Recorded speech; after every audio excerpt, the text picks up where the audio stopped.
What's going on, guys? So the ISF navigation touchscreen got messed up, so we're gonna go ahead and fix it. Basically the digitizer is not working. It's an easy fix. I've done a few of them already. It's not too much of a big deal to get it fixed. Sorry for the lighting there. Let's go. So you see nothing is working.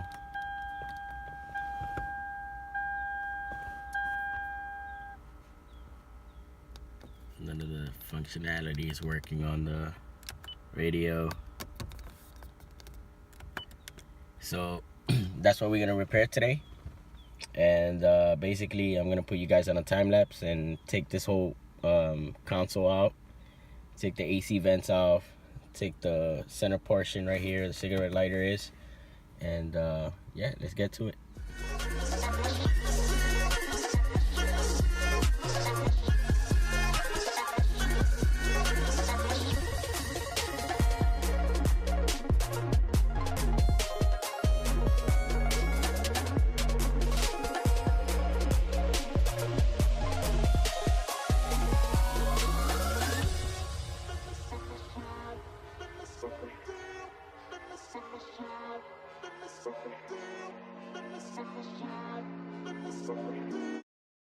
Alright guys, so the navigation is out. I took off the plugs.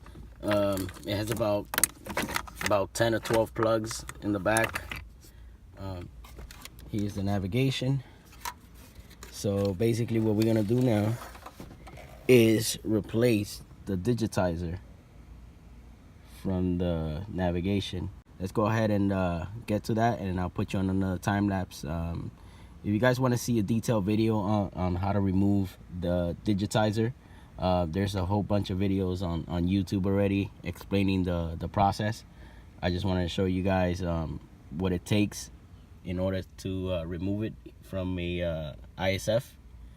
So it's the same concept for the IS350 and the IS250, 2008 through 2014. So here you go, guys. Let's go ahead and remove the screen now. Alright guys, so the screen is out. This is the digitizer that we're going to be installing today. And if you're going to be repairing this, you have to make sure you get the double-sided display screen adhesive tape. So let's go ahead and put you guys on another time lapse, and I'll show you guys what it looks like once it's, the screen is removed. Stay tuned.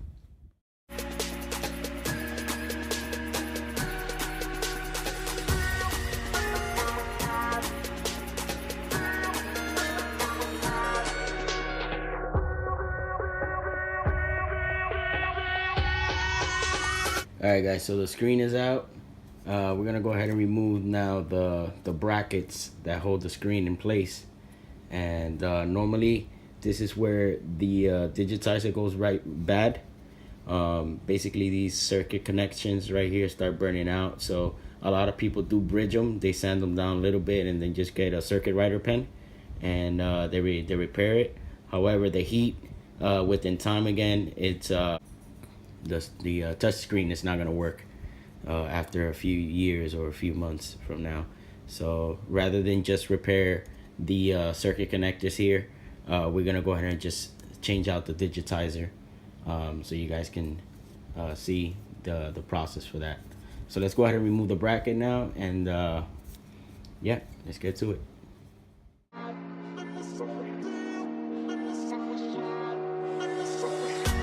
Alright, so we went ahead and removed the bracket that holds the screen in place. So we're not gonna take none of the motherboards off, just because we don't need to do that. We're not replacing the whole screen. Basically we're just replacing the digitizer. As you see, the strip right here, the purple strip, that's basically the 3M adhesive that goes on the screen. So we're gonna heat it up a little bit with the heat gun and remove the screen and put a new screen on it. Stay tuned.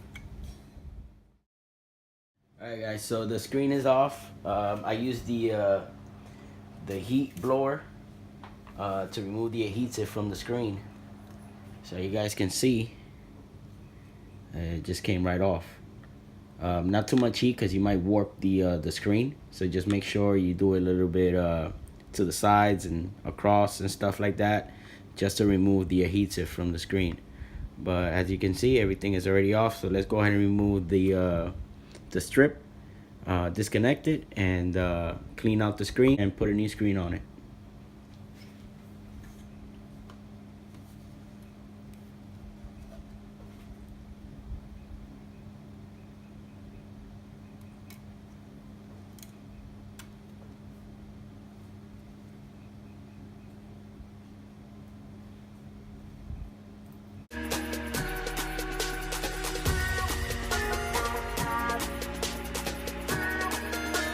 All right, so I went ahead and removed the double-sided tape that was on the screen.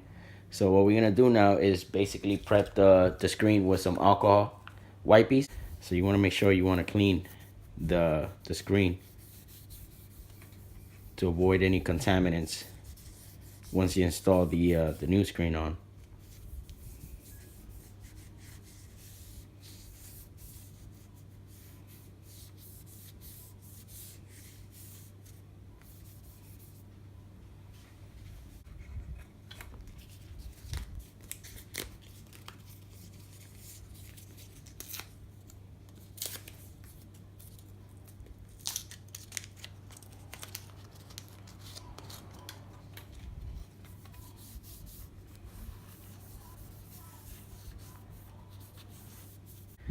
So let's go ahead and use some Windex and a microfiber towel to clean out all the excess dirt on the screen.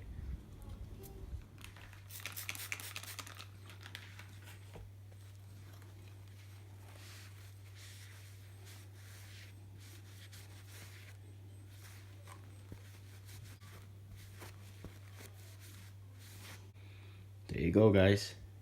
See how clean that screen is now? All right, so let's go ahead and apply the 3M double-sided tape, and we can go ahead and install the new screen on it.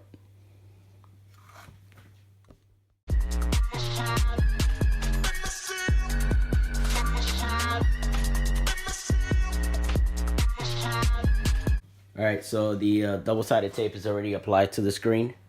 So we're just gonna basically peel out the lamination now.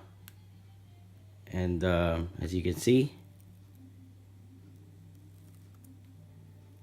let's go ahead and peel out the other side now.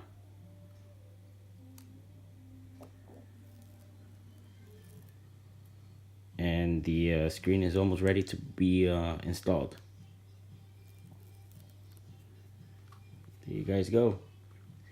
So let's go ahead and install the new screen. First thing you want to do is remove the clear protection to prevent any scratches to the screen. Make sure that when you install the screen, you install it the correct way. The strip basically has to be facing down. It does have to connect to this circuit right here. So make sure that you look at the screen and the digitizer before you remove it. And be very careful because this is made out of glass. Do not touch the inside of the screen to prevent any issues with the digitizer.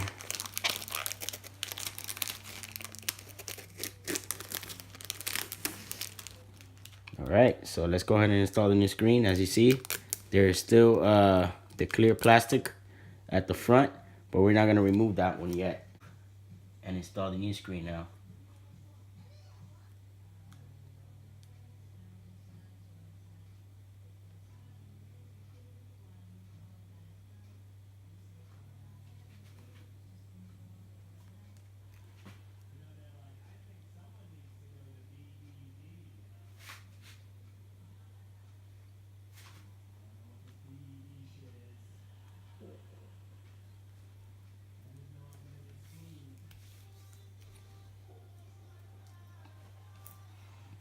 All right, so the new screen is on.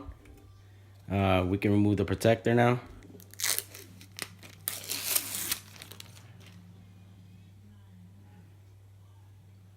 See how it looks now. All right, so let's go ahead and put in the little strip back into the motherboard and put everything right back. So this process takes about an hour. If it's your first time doing it, it could take you about anywhere from 2 to 3 hours, depending how good you are with circuit boards and whatnot, or how to remove radios. But as you can see, nothing is damaged. So let's go ahead and put the strip inside.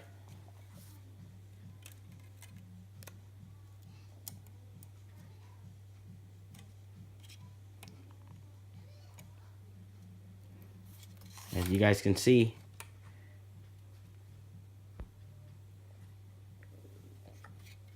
once the strip is inside, you have to make sure that you lock it with the little tabs here. If you don't lock it, the strip is gonna come right back off. So you wanna make sure that everything is locked. Give it a little snug, not too hard. You don't wanna break the screen, the strip, and everything should be okay. All right, so let's put you guys on another time lapse and put everything back together, and I'll see you in the car.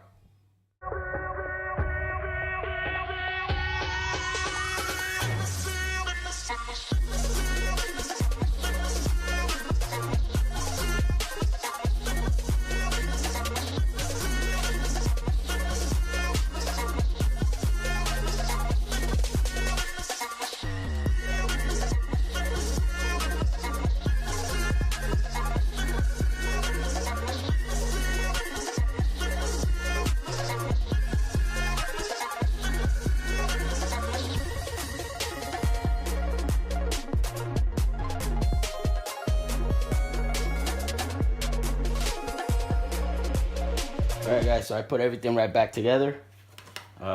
Make sure that you connect all the ribbons, all the strips that you see on the motherboards. If you put everything back together and you forget to connect that, you're gonna have to take everything apart again, and that's the last thing you want to do.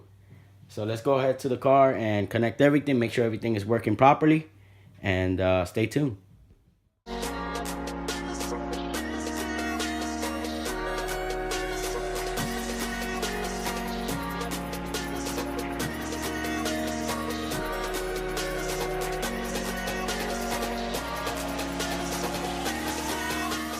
Alright guys, so I put everything back together already. Let's go ahead and turn on the car.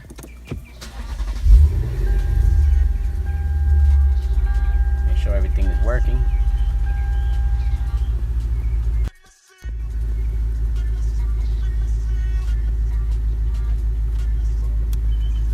Alright. Perfect. AC's working. Is working as it should. Screen is 100% responsive. Hopefully this will help you guys fix this. If you have any questions, let me know in the comments below. Thanks for watching. Make sure you like, share, and subscribe. I'll be posting more videos on the ISF soon. Thanks.